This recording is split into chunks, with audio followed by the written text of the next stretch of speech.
जय हिंद प्यारे साथियों। आज इस वीडियो में हम बात करने जा रहे हैं यूनियन बजट के बारे में। जी हाँ, बिल्कुल आप सभी को पता है फुल बजट आ चुका है। कुछ समय पहले फरवरी के महीने में इंटरिम बजट आया था।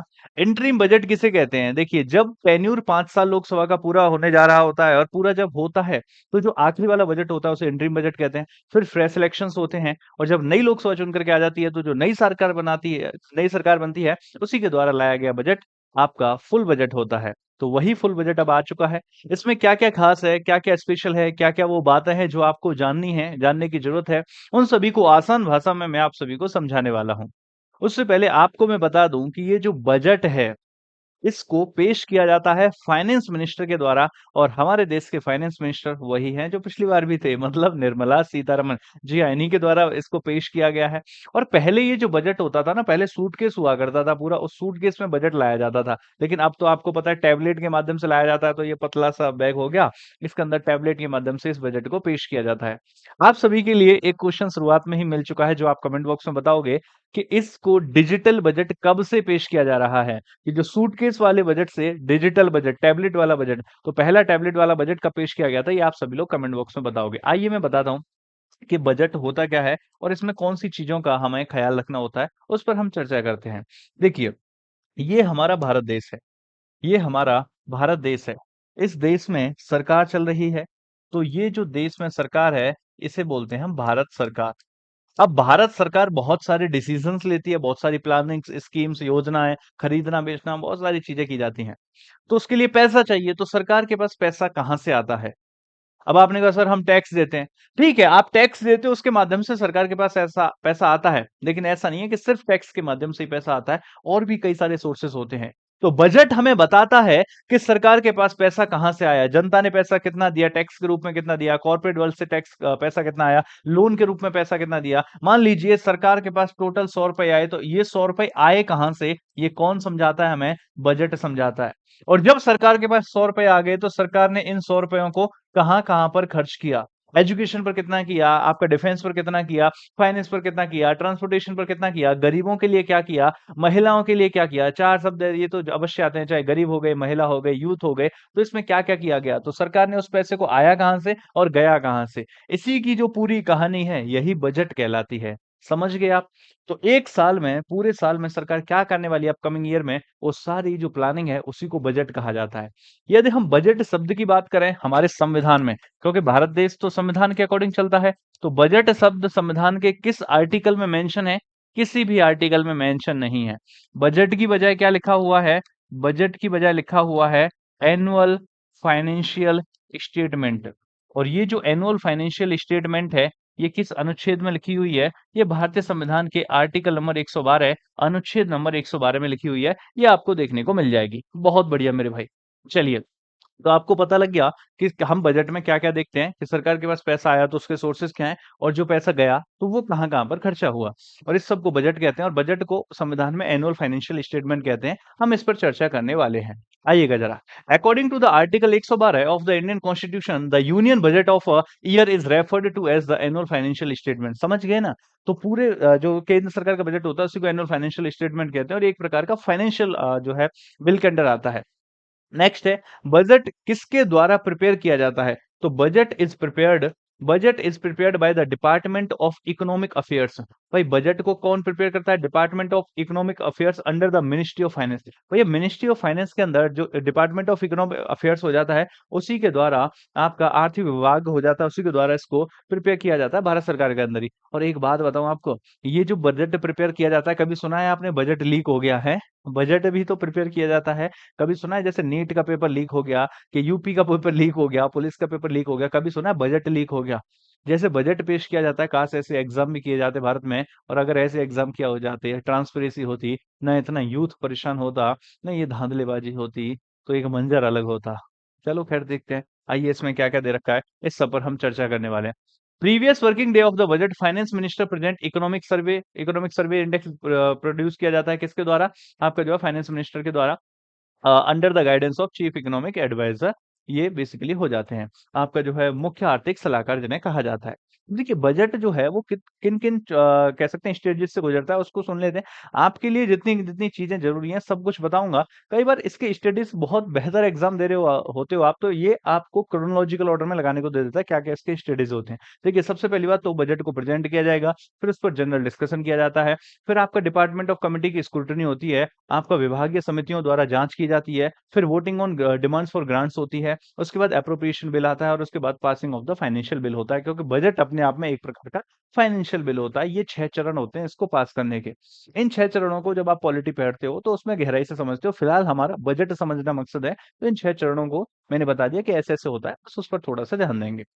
दूसरी चीज़, सीतारमण जी की बात करें तो इन्होंने क्या इतिहास बनाया है, निर्मला सीतारमण जी की बात करें, इन्होंने लगातार 7 बार बजट पेश किया है। Nirmala Sitharaman makes history as the 5th finance minister as the first finance minister to present 7 consecutive budgets. लगातार 7 बार बजट पेश करने वाली कौन बन चुकी हैं? Highest time Nirmala Sitharaman. हालाँकि इससे पहले किया है, किसने किया है? मोरारजी देसाई 10 बार कर चुके हैं, लेकिन लगातार नहीं किया था उन्होंने। तो मोरारजी देसाई की अगर हम बात करें फॉर्मर प्राइम मिनिस्टर जो मोरारजी देसाई हैं, ये 10 बार बजट पेश कर चुके हैं। लेकिन 10 बार जो इन्होंने किया था, वो लगातार नहीं किया था, कंसेक्यूटिव ईयर्स में नहीं किया था। कंसेक्यूटिव ईयर्स में लगातार 7 बार बजट पेश करने वाली निर्मला सीतारमण हो चुकी हैं। और अगर यही सरकार एनडीए अलायंस चलती रही और हर बार निर्मला सीतारमण ही फाइनेंस मिनिस्टर बनी, तो 11 बार हो जाएगा टोटल बजट पेश, फिर इस रिकॉर्ड को भी ये तोड़ देंगी। She now surpasses the former Prime Minister Morarji Desai record of 6 consecutive budgets. तो मोरारजी देसाई ने 6 बार लगातार किया था, टोटल 10 बार किया है। तो 6 बार वाला रिकॉर्ड तोड़ दिया है, 10 बार वाला अभी देखते हैं अगर ये पूरे 5 साल सरकार टिकती है तो। This is also the first complete financial budget of the Prime Minister Narendra Modi led NDA Democratic Alliance government in its third consecutive term। देखो आप सभी को पता है बीजेपी का तीसरी बार का इलेक्शन है, थर्ड कंसेक्यूटिव टर्म का इलेक्शन, लेकिन इस बार एनडीए की सरकार बनी है, गठबंधन की सरकार बनी है, तो उसका ये पहला बजट हो जाता है। इसके बारे में भी हम चर्चा करने वाले हैं। बजट की प्रायोरिटीज क्या हो जाती हैं? हम बजट में मेनली किन 9 पॉइंट्स पर ध्यान रखा गया है, उसको एक-एक करके मैं समझाऊँगा, सारी चीज़ें मैं समझाऊँगा क्या-क्या होता है। बस आप थोड़ी-थोड़ी बातें सुनते चलिए। 9 प्रायोरिटीज क्या है वो देख लीजिए, फिर मैं कौन-कौन से सेक्टर को क्या मिला है, कहाँ से क्या छीना गया है, किस सेक्टर के लिए बेहतर हुआ है, किस सेक्टर के लिए बेकार हुआ है, महिलाओं को, बच्चों को, यूथ को, जॉब्स के मामले में क्या हुआ है, स्किल डेवलपमेंट के मामले में क्या हुआ है, आपका प्राइवेट सेक्टर में क्या हुआ है, शेयर मार्केट में क्या हुआ है, सब कुछ बताने वाला हूँ। Productivity and resilience in the agriculture पर ध्यान दिया जाने वाला है। देखिए एग्रीकल्चर के लिए बहुत सारी चीजें की गई हैं। जैसे रिसर्च के मामले में बहुत ज्यादा ध्यान नहीं दिया जाता था, लेकिन अब ध्यान दिया जाएगा। नई नई क्रॉप्स जो हो सकती हैं, अलग अलग एरियाज में अलग अलग इन्वायरमेंट होता है, टेम्परेचर कंडीशंस अलग अलग होती हैं, तो उसके हिसाब से बेहतर क्रॉप क्रॉप कौन सी हो सकती है, नॉर्थ इंडिया में कौन सी हो सकती है, साउथ इंडिया में कौन सी हो सकती है, तो नई नई वेराइटीज को यहाँ पर लेकर के आया जा सके। दूसरी बात ऑर्गेनिक खेती को बढ़ावा देना, है ना? ऑर्गेनिक खेती को बढ़ावा देंगे, ब फार्मर्स को सिखाएँगे कि कैसे ऑर्गेनिक खेती में आप जो है ज़्यादा उत्पादन कर सकते हो, उस सब पर रिसर्च से संबंधित काम किया जाने वाला है। एम्प्लॉयमेंट इन स्किलिंग से संबंधित काम किया जाने वाला है, इस पर मैं अभी डिटेल में चर्चा करने वाला हूँ। Including human resources and the development and the social justice, सामाजिक न्याय पर काम किया जाने वाला है। मैन्युफैक्चरिंग सर्विसेज़, मैन्युफैक्चरिंग सेक्टर पर काम किया जाने वाला है। अर्बन डेवलपमेंट, शहरी विकास पर काम किया जाने वाला है। एनर्जी सिक्योरिटी पर काम किया जाने वाला है, एनर्जी सुरक्षा पर काम किया जाने वाला है। इंफ्रास्ट्रक्चर पर काम किया जाने वाला है भारत का, innovation and the research and development पर काम किया जाने वाला है और नेक्स्ट जनरेशन रिफॉर्म्स, नई जनरेशन, नई पीढ़ी के जो सुधार होंगे, उन सभी पर काम किया जाने वाला है। कृषि क्षेत्र में उत्पादकता और जो है लचीलापन लाना, रोजगार एवं कौशल हो गया, शहरी विकास हो गया, ऊर्जा संरक्षण हो गया, तो ये विभिन्न प्रकार हो जाते हैं, बजट की प्राथमिकताएं हो जाती हैं, इन पर मेन फोकस किया गया है। बाकी सेक्टर्स भी हैं, लेकिन मेन फोकस वाले 9 सेक्टर्स ही हो जाते हैं, जिन पर अभी हम चर्चा करने वाले हैं। आइएगा जरा। फोकस ऑन 4 मेजर कार्ड्स का मतलब है 4 वर्गों का, 4 प्रमुख वर्ग। देखो बजट की कभी भी बात हो, किसी नीति की बात हो, किसी पॉलिसी की बात हो, इन 4 सेक्टर्स की बात ना होना, ऐसा हो नहीं सकता। कौन-कौन सा? एक तो फार्मर सेक्टर हो गया, एक तो कौन-सा हो गया? फार्मर सेक्टर हो गया। अब बेहतर बात होगी या बेकार बात होगी वो एक अलग बात है, लेकिन बात होगी, ठीक है ना? तो फार्मर सेक्टर हो गया, दूसरी बात गरीब सेक्टर हो गया, तीसरी बात महिलाएँ हो गई और चौथी बात युवा हो गए। तो इन चारों को जो रखा गया है, ये जो 4 मेजर आपका वर्ग हो जाते हैं, इन 4 को क्या मिला? क्या मिला फार्मर्स को? क्या मिला आपका जो है महिलाओं को? क्या मिला गरीबों को? और क्या मिला युवाओं को? इस पर हम चर्चा करने वाले हैं। आइएगा ज़रा सुनते हैं क्या-क्या है बजट में। बजट थीम क्या है इस बार की? इस बात को भी देखो एग्ज़ाम के पॉइंट ऑफ व्यू से सारे पॉइंट में यहाँ पर हैं, एग्ज़ाम के पॉइंट ऑफ व्यू से भी और जनरली आपको बजट के बारे में पता होना चाहिए, वो सारी बातें हम यहाँ पर समझेंगे। इस बार की जो थीम है वो 4 फैक्टर एम्प्लॉयमेंट्स 4 फैक्टर्स पर डिवाइडेड है। Employment, skilling, MSMEs and the middle class. कौन-कौन सी? सबसे पहला फैक्टर हो जाएगा एम्प्लॉयमेंट, रोजगार। इस समय समस्या पता है क्या हो गई? देखिए रोजगार, रोजगार, रोजगार। तो पिछले कुछ 2, 3, 4 सालों में समस्याएँ बहुत ज़्यादा खराब हुई हैं और यहाँ पर ये बात बीजेपी सरकार को भी समझ आ गई होगी कि रोजगार को तुम इग्नोर नहीं कर सकते। उसमें उस क्षेत्र में आपको कुछ ना कुछ अवश्य ही करना पड़ेगा। कब तक इग्नोर करोगे? और इसी का असर है कि इस बार आपका जो है मेजॉरिटी में भी नहीं आ पाई बीजेपी सरकार। काश कुछ किया होता पहले भी। तो यहाँ पर एम्प्लॉयमेंट की बात करते हैं तो एम्प्लॉयमेंट को भी ध्यान में रखा गया है। स्किलिंग को भी ध्यान में रखा गया है, एमएसएमईज़ को और आपका जो है मिडल क्लास को। आइए समझते हैं इसके लिए क्या-क्या किया गया है। नेक्स्ट यदि हम बात करें रुपीज़, मैंने कहा कि बजट में आपको ये बताया कि सरकार है, अगर सरकार के पास ₹100 आए तो कहाँ से आए और कहाँ पर गए? यही बजट होता है। कहाँ से आए और कहाँ पर गए? अब इसमें कहाँ से आए मैं, किस-किस ने कितना-कितना दिया वो देख सकते हैं और कहाँ पर गए मैं, कैसे-कैसे खर्चा होगा वो देख सकते हैं। सबसे पहले हम समझते हैं कि सरकार के पास अगर ₹100 आए, मैं मान लेता हूँ यहाँ पर टोटल कितने रुपए आए? ₹100 ₹100 आए तो ये ₹100 कहाँ से आए ये समझने की कोशिश करते हैं। भैया इनमें से ₹100 जो हैं, इनमें से पता है क्या 27% तो borrowing and the other liabilities का मतलब है हमने आपका लोन ले लिया। 27 100 में से ₹27 भैया हमने उधार ले लिए, बोरो कर लिए। यहाँ से आए। दूसरे नंबर पर अगर हम बात करें तो 19% कहाँ से आए? इनकम टैक्स से आए। जो हम टैक्स देते हैं अपनी आमदनी पर उसे इनकम टैक्स कहा जाता है। तो 100 में से सरकार के पास जो पैसे आए उन 100 में से ₹19 हमारे जो है इनकम टैक्स से आए। ₹5 आपका जो है एक्साइज़ ड्यूटी से आए। इसके अलावा जीएसटी से आए आपके जीएसटी जो लगता है लगभग 18% रुपए जो है जीएसटी से 100 में से ₹18 जीएसटी से आए। इसके अलावा कॉर्पोरेट टैक्स जो लगता है, जो आपका कॉर्पोरेट कंपनीज़ वगैरहों पे इंडस्ट्रीज़ पे जो लगता है, वहाँ से आपके ₹17 आए सरकार के पास में, जो उन पर टैक्स लगाया। इसके अलावा कस्टम टैक्स से आपके ₹4 आए, ₹1 आया नॉन डेब्ट कैपिटल रुपीज़ से और नॉन टैक्स रिसिपिएंट से आए लगभग ₹9। तो ये सरकार के पास जितना भी पैसा आया 48 लाख करोड़ रुपए का जो बजट था ये पैसा आया कहाँ से? तो इसको अब यहाँ पर मैंने ₹100 को लेकर के कर दिया, उसी रेशियो में जितना भी टोटल पैसा होगा 19% टैक्स से आया, 27% ब्याज पे ले समझ रहे हो? सबसे ज़्यादा हिस्सा हम ब्याज पे ले लेते हैं, फिर इसका जो है ब इंटरेस्ट पे करते रहते हैं। और अगर खर्चे की बात करेंगे, भैया जब सबसे ज़्यादा ले रहे हो तो खर्चे में सबसे ज़्यादा दोगे भी तो सही, हम क्या इंटरेस्ट देते रहेंगे। देखना ज़रा इंटरेस्ट कितना देते हैं, इंटरेस्ट पेमेंट भाई ₹19 अगर तुम्हारे पास ₹100 थे, तो उन 100 में से तुमने इंटरेस्ट पता है कितना दिया? 100 में से हाँ भाई, ये जो सरकार है, ये आपका कभी वर्ल्ड बैंक से पैसे लेते रहते हैं, कभी एडीबी से, ऐसा नहीं है, सारी सरकार है, चाहे स्टार्टिंग की बात करो, चाहे अब की बात करो, चाहे पिछली, चाहे उससे पिछली। वर्ल्ड बैंक से, एशियन डेवलपमेंट बैंक से, हमें जब पैसा हम लेते हैं बड़ा अच्छा-सा लगता है और उसको जो है यूज़ कर लिया जाता है। लेकिन आपको पता है जीडीपी का 19% हिस्सा टैक्स पेमेंट में इंटरेस्ट पेमेंट में जा रहा है, ब्याज देने में जा रहा है। हमारी जीडीपी का 19% हिस्सा ब्याज देने में जा रहा है। इसके अलावा बात करें तो 4% पेंशन देने में जा रहा है।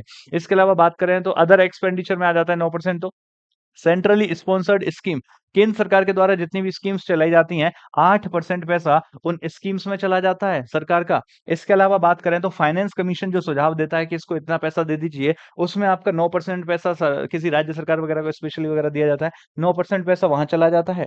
अगर हम बात करें tax states share of the taxes and the duties में चला जाता है 21% पैसा। कहने का मतलब ये है, देखो केंद्र सरकार के पास ज्यादा पैसा आता है क्योंकि पूरे भारत से आता है, राज्य के पास तो अपने राज्य का आता है। तो केंद्र सरकार के पास जो पैसा है वो राज्यों में भी तो बाँटती है। तो 100 में से ₹21 जो है केंद्र राज्यों को दे देता है। 2 मेजर पार्ट जहाँ पर सरकार खर्चा करती है। भैया ₹21 तो तुमने राज्यों को दिए और ₹19 तुमने टैक्स पेमेंट किया, 100 में से ₹40 तो यहाँ खर्च हो गए और बचे हुए में से सारी चीज़ें होती है। सेंट्रल सेक्टर स्कीम्स वगैरह जो भी होती हैं सब्सिडीज़ एंड ऑल वो 16% में आ जाती हैं। इसके अलावा जो अदर सब्सिडीज़ होती हैं वो 6% में आ जाती हैं और डिफेंस के ऊपर 8% खर्चा किया जाता है। अब इस बार वैसे डिफेंस के ऊपर भी काफ़ी खर्चा बढ़ाया गया है। जो बजट है ये, इस पे काफ़ी सारी चीज़ें की गई हैं, अभी समझते हैं एक-एक करके। तो मैंने अभी तक आपको बताया कि जो सरकार के पास 100 रुपए आते हैं वो आए कहाँ से और सरकार ने किस-किस फील्ड पर आपका जो है खर्चा किया। अब कितना-कितना किया इसको देख लेते हैं। किस फील्ड पर कितना खर्चा किया गया? Expenditure of major items in crore. देखो डिफेंस को दिया गया 4,54,777 करोड़ रुपए। कितना दिया गया भाई? 4,54,777 करोड़ रुपए भाई साहब डिफेंस के ऊपर। रूरल डेवलपमेंट ग्रामीण विकास के लिए आपका 2,65,808 करोड़ रुपए दिए गए। 1,51,851 करोड़ रुपए एग्रीकल्चर के लिए और उससे संबंधित रिसर्च के लिए दिए गए। होम अफेयर्स के लिए आपका जो 1,50,000 करोड़ रुपए। शिक्षा पर 1,25,638 करोड़ रुपए खर्च किए जाएंगे। आईटी एंड टेलीकॉम पर 1,16,342 रुपए खर्च किए जाएंगे। हेल्थ पर 89,287 रुपए खर्च किए जाएंगे। 68,769 जो है एनर्जी पर खर्च किए जाएंगे। सोशल वेलफेयर पर 56,000 करोड़ और कॉमर्स एंड इंडस्ट्री पर 47,559 करोड़ रुपए खर्चा किया जाने वाला है। पुराने के मुकाबले अगर बात करें, जैसे मान लीजिए मनरेगा हो गया, तो इसमें पिछले साल की अगर हम बात करें तो 60,000 करोड़ से बात करें तो अब 86,000 करोड़ रुपए हो जाते हैं। जैसे रिसर्च एंड डेवलपमेंट प्रोजेक्ट की बात करें तो 840 करोड़ से लेकर के 1200 करोड़ हो जाते हैं। ये जो बड़ा है, पहले आपका न्यूक्लियर पावर प्रोजेक्ट्स पर 442 करोड़ से आपका 2228 करोड़ हो जाते हैं। समझ लो कितना खर्चा हुआ है। आपका PLI for the pharmaceutical industry के लिए 1200 से लेकर के 2100 करोड़ हो जाते हैं। तो ये काफी एनर्जी ट्रांजिशन की सोलर पैनल्स के लिए बात करें तो यहाँ पर एग्जैक्टली दिखाई नहीं दे रहा, लेकिन आपका जो 10,000 करोड़ रुपए की तरफ में हो जाता है। तो development of the semiconductor and the display manufacturing का 3,000 से लेकर के लगभग 6,900 करोड़ रुपए हो जाता है। तो ये काफी यहाँ पर जो है बढ़ाया गया है इसको, ये आपको देखने को मिल जाएगा। तो बजट ये इतना बड़ा बजट है, खतरा 48 लाख करोड़ रुपए का खूब पैसा यहाँ पर जो है लाया गया है। अब बात करें अगर इसके बारे में कुछ स्पेशल फीचर्स की, तो वो कौन से स्पेशल फीचर हो जाएँगे? एम्प्लॉयमेंट इन स्किलिंग की बात करें, देखो सबसे अहम मुद्दा, सबसे मुख्य मुद्दा और हमारे से संबंधित मुद्दा जो आप सभी के लिए इम्पोर्टेंट है, वो क्या है कि 5 स्कीम्स सरकार ये बोल रही है कि सरकार के द्वारा 5 ऐसी स्कीम्स चलाई जाएँगी। सरकार का ये कहना है कि सरकार के द्वारा 5 ऐसी स्कीम्स चलाई जाएँगी जो कि 4.1 करोड़ यूथ को बेनिफिशियल रहने वाली हैं। टारगेट करने वाली हैं 4.1 करोड़ यूथ के लिए, युवाओं के लिए 5 ऐसी स्कीम्स चलाई जाएँगी अगले 5 साल में जिसमें आपका 2 लाख करोड़ रुपए खर्चा किया जाएगा। क्या कहा सरकार ने कि हम 4 करोड़ से ज़्यादा बच्चे जिससे टारगेट होंगे, हम अगले 5 साल में 5 ऐसी स्कीम चलाएँगे, जो 2 लाख करोड़ रुपए इस पे खर्च किया जाएगा। इसके तहत बच्चों को आपका एम्पावरमेंट मिलेगा और उनका स्किल डेवलपमेंट किया जाएगा। कैसे? सुनिएगा ज़रा।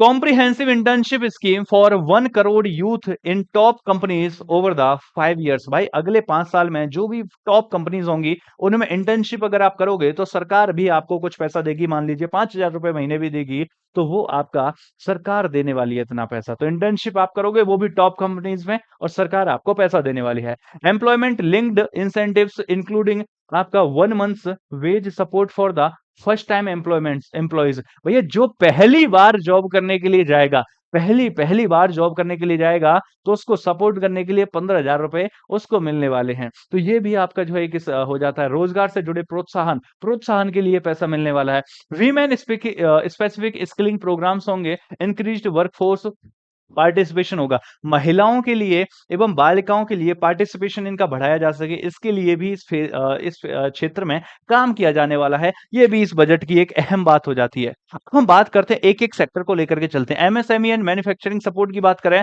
तो special attention to the MSMEs and manufacturing sector. इसमें क्या किया गया है मैन्युफैक्चरिंग और एमएसएमईज को बढ़ाने के लिए? आप सभी को पता है मुद्रा लोन जो 10 लाख का होता था, 10 लाख तक का बिना गारंटी के जो लोन मिलता था, अब वो 20 लाख तक का लोन ले सकते हैं। बिना गारंटी का जो मुद्रा लोन था 10 लाख तक ले सकते थे बिज़नेस को। आप कोई भी बिज़नेस खोलते हो तो उस बिज़नेस को सपोर्ट करने के लिए एमएसएमई में रजिस्ट्रेशन कराते हो। उसके बाद में आप मुद्रा लोन लेते हो तो वो जो लोन था 10 लाख तक का वो 20 लाख तक का आप बिना किसी गारंटी के ले सकते हो, ये भी किया गया। Credit guarantee scheme and term loans for the machinery purposes, technology support वगैरह ये सब मिलने वाला है। ये डिटेल की बातें हैं, इनको वो वाले सेक्टर के पढ़ेंगे जिसका काम है। मैं आपको मोटे-मोटे तौर पर वो बता रहा हूँ जो एग्ज़ाम के पॉइंट ऑफ व्यू से इंपॉर्टेंट है और जो जानने की आपको ज़रूरत है। फाइनेंशियल इंटर्नशिप क्या किया गया? यही तो बता रहा था मैं अभी-अभी। मुद्रा लोन की जो लिमिट थी पहले वो 10 लाख रुपए की हुआ करती थी, अब उसको बढ़ा करके 20 लाख रुपए कर दिया गया है। जो बोरोवर होते हैं, जो भी बिज़नेस करना चाहता है 20 लाख तक का लोन ले सकता है। तो इसका मतलब क्या है? यहाँ पर बिज़नेस सेक्टर को भी सपोर्ट किया जा रहा है। Financial support for the higher education loans, आपका शिक्षा के लिए आप लोन ले सकते हो फॉर द डोमेस्टिक इंस्टीट्यूशन। देखिए, अगर आप पढ़ाई करना चाहते हो तो पहले जो है लोन लेकर के आप विदेश जाते थे, लेकिन लोन लेकर के भारत में भी तो पढ़ाई कर सकते हो और लोन लेकर के जब आप भारत में पढ़ाई करोगे तो 10 लाख तक का लोन ले सकते हो। एजुकेशन लोन ले सकते हो आप भारत में ही पढ़ने के लिए 10 लाख तक का, और 10 लाख तक का जो भी आप लोन लोगे, उस पर जो भी इंटरेस्ट लगने वाला है, मान लीजिए कि इस पर 8% का इंटरेस्ट लगने वाला है, तो इस 8% में से 3% सरकार देगी। 3% कौन देगी? गवर्नमेंट देगी। जो स्टूडेंट है उसको सिर्फ 5% ही भरने की जरूरत है। तो ये भी एक प्रकार से शिक्षा को बढ़ाने के लिए यहाँ पर आप एजुकेशन लोन ले सकते हो, और जितना 10 लाख तक का एजुकेशन लोन ले सकते हो, इसमें से भी 3% सरकार देने वाली है और 5% उस स्टूडेंट को पे करना है। Integrated technology system for the insolvency and bankrupt, अरे ये जो दिवालिया घोषित हो जाते हैं, इसके लिए भी सिस्टम बनाया जाएगा, तो ये सारी चीजें भी ना हो। एग्रीकल्चर रूरल डेवलपमेंट के लिए बात करें तो 2.66 लाख करोड़ रुपए के प्रोविजन हैं फॉर द रूरल डेवलपमेंट, ग्रामीण विकास के लिए। भाई देखो, एक तो इसमें रूरल डेवलपमेंट के लिए आपका जो है नई नई रिसर्च करने से संबंधित, दूसरी बात ये हो जाती है क्रॉप के लिए। भाई जिस एरिया में जो क्रॉप बेहतर हो सकती है टेम्परेचर के हिसाब से, सॉइल क्वालिटी के हिसाब से, उसमें रिसर्च एंड डेवलपमेंट किया जाए और नई क्रॉप्स को भी यहाँ पर इंट्रोड्यूस किया जा सके, ताकि फार्मर्स के आपका जो फार्मर्स की कमाई है उसको बढ़ाया जा सके। तीसरी चीज क्या है? ऑर्गेनिक खेती को बढ़ावा देना है, और ऑर्गेनिक करने के बावजूद भी कैसे ज्यादा फसल का प्रोडक्शन किया जा सकता है, उस पर काम करना है। Transformation of the agriculture research on focus on the productivity and the climate resilient crop variants. समझ गए आप इसमें क्या कहा? उत्पादकता और जलवायु अनुकूल, जिस एरिया की जो भी जलवायु उसी के अनुसार आपका फसलों पर ध्यान केंद्रित करने के लिए कृषि अनुसंधान में परिवर्तन करना। इसके अलावा initiative to introduce 1 crore farmers to natural farming over 2 साल। 2 साल तक, 2 साल, अगले 2 साल में 1 करोड़ फार्मर्स को ऑर्गेनिक फार्मिंग करवाना है, और इसमें कैसे बेहतर कर सकते हैं उस सबको सिखाना है। देख रहे हो, इस तरफ भी काम किया गया है। अगला है infrastructure and the regional development, तो इसमें rental housing in PPP mode industrial workers के लिए हो जाता है। Special support of 15,000 crore for the Andhra Pradesh हो जाता है। न्यू एयरपोर्ट, मेडिसिन, एयरक्राफ्ट वगैरह। अच्छा, इसमें दो चीजें तो होनी थी। एक आपका जो है चंद्रबाबू नायडू और नीतीश कुमार के एरिया को कुछ तो सपोर्ट मिलेगा, एनडीए अलायंस वाले हैं। तो ये आपको देख रहे हो आंध्र प्रदेश के लिए, और यहाँ पर मेडिकल फैसिलिटीज खैर और भी राज्यों के लिए, लेकिन फिर स्पेशली यहाँ पर क्या है? Infrastructure for the Bihar. तो एक आंध्र प्रदेश का नाम आया और एक बिहार का है। एनडीए अलायंस गवर्नमेंट है, कुछ तो होना लाजमी है, वही लाजमी यहाँ पर आपको देखने को मिल जाता है। हाँ, अगला देखो फटाफट से। Inflation inflation moving towards the 4% target रखना है कि महंगाई ज्यादा ना बढ़े, 4% का है। India's economic growth described as the shining exception, Bharat की आर्थिक वृद्धि को उज्जवल अपवाद बताया गया। इसमें focus on job creation, jobs create करनी है। Boosting consumption, potentially beneficially consumer goods, real estate and the auto sectors, हर सेक्टर को मजबूत बनाना है। दूसरी चीज, अब देखो यहाँ पर पता है एक चीज और बताएगी कि यहाँ पर जॉब्स भी हैं, इंडस्ट्रीज हैं, लेकिन वो क्रिएट नहीं कर रही हैं। स्किल्स होने चाहिए, तो स्किल्स को सुधारने के लिए भी यूथ में काम किया जाने वाला है, जो प्राइवेट सेक्टर को बूस्ट करेगा। विमेन लेड डेवलपमेंट्स होंगे, ओवर 3 लाख करोड़ रुपए ऐसे होंगे जो एलोकेट किए गए ऐसी स्कीम्स के लिए जो महिलाओं और गर्ल्स को फायदा पहुंचा है। महिला और गर्ल्स के लिए जो स्कीम्स चलाई जाएंगी उसमें 3 लाख करोड़ रुपए यहाँ पर रखे गए हैं। सोशल वेलफेयर की बात करें, एक्सटेंशन ऑफ द पीएमजीकेवाई, प्रधानमंत्री गरीब कल्याण योजना को अगले 5 सालों के लिए बढ़ा दिया गया है। इससे 80 करोड़ पीपल्स को फायदा होने वाला है। तो प्रधानमंत्री गरीब कल्याण योजना को फिर से बढ़ा दिया गया है अगले 5 सालों के लिए। डिजिटल एंड टेक्नोलॉजी एडवांसमेंट्स भी किया गया है। Development of digital public infrastructure, application for the credit, e commerce, law, justice and the corporate governance. भैया देखो, ई कॉमर्स कंपनीज हो गई, कानून और न्याय हो गया, जस्टिस की बात करेंगे, तथा कॉर्पोरेट प्रशासन के लिए डिजिटल, सार्वजनिक, हर चीज डिजिटल हो रही है, तो ये भी तो डिजिटल होगा, सबके लिए काम किया जाने वाला है। नेक्स्ट बात करेंगे फॉर द यूथ, युवाओं के लिए क्या? युवाओं के लिए मैंने बताया 2 लाख करोड़ रुपए अगले जो है अगले 5 साल में 5 स्कीम्स में इन्वेस्ट किए जाने वाले हैं, और स्किल ट्रेनिंग पर ध्यान दिया जाने वाला है, ताकि अगर कोई प्राइवेट सेक्टर वगैरह में भी जाता है तो उसको रोजगार मिल सके। इसके अलावा क्या? Provisions to provide internship 1 crore youth in top 500 companies. मैंने कहा आपसे कि जो यूथ है वो उनको भारत की टॉप 500 कंपनीज में इंटर्नशिप का मौका मिलेगा, और इंटर्नशिप के दौरान भी सरकार के द्वारा आपको पैसे दिए जाएंगे, 5,000 रुपए। 12 months PM internship scheme with monthly जो है ऑनरेशन ऑफ 5,000, ये रहा लो। 12 महीने की इंटर्नशिप स्कीम होगी, जिस दौरान सरकार आपको 5,000 रुपए देगी, ठीक है ना? जो मिलेंगे वहां से वो ठीक है। तो भारत की टॉप 5 कंपनीज में आप इंटर्नशिप करोगे और सरकार 12 महीने तक आपको 5,000 रुपए देने वाली है। 3 instalments of R S 15,000 3 instalments of RS 15,000 each directly EPFO account for those joining the first job. मैंने बताया था ना अभी, जो पहली पहली जॉब ज्वाइन करने वाला है, उसकी मदद करने भी के लिए भी, उसको भी मोटिवेट करने के लिए, अगले जब पहली बार जॉब ज्वाइन करेगा तो उसको 3 महीने तक 15,000 रुपए महीने मिलेंगे। क्या कहा?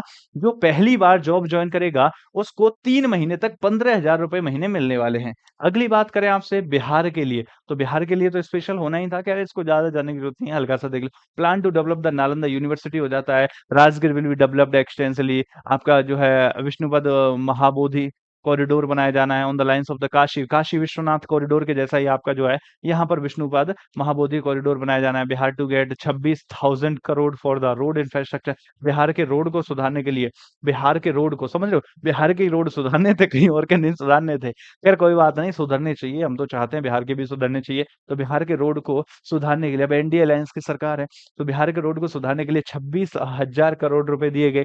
New 2 lane bridge will be built over the Ganga river in Buxar, Buxar में गंगा नदी के ऊपर जो है ब्रिज बनाया जाएगा, उसके लिए पैसा दिया गया। रोड वर्क इन बोध गया, Rajgir, Vaishali and the Darbhanga along with the Patna Purnia expressway, Buxar Bhagalpur expressway, इस सब को भी काम किया जाने वाला है। बजट अनाउंसमेंट की बात करें तो custom duty on the medicine and the medical equipment reduced to zero. Custom duty देखिए, medical medicine and the medical equipment पर कस्टम ड्यूटी को जीरो किया गया है। दूसरी बात, custom duty on 3 cancer medicine removed, cancer की 3 दवाइयां हो जाती हैं जिनसे कस्टम ड्यूटी को बिल्कुल ही खत्म कर दिया गया, जीरो कर दिया गया। ये बहुत अच्छा मूव हो सकता है कि कैंसर की दवाइयों से तुमने कस्टम ड्यूटी को जीरो कर दिया गया।